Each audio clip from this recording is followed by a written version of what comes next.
اقرأ باسم ربك الذي خلق خلق الإنسان من علق اقرأ وربك الأكرم الذي علم بالقلم علم الإنسان ما لم يعلم كلا إن الإنسان ليطغى أن رآه استغنى إن إلى ربك الرجعى أرأيت الذي ينهى عبدا إذا صلى أرأيت إن كان على الهدى أو أمر بالتقوى أرأيت إن كذب وتولى ألم يعلم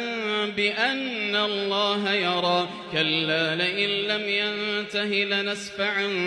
بالناصية ناصية كاذبة خاطئة فليدع ناديه سندع الزبانية كلا لا تطعه واسجد واقترب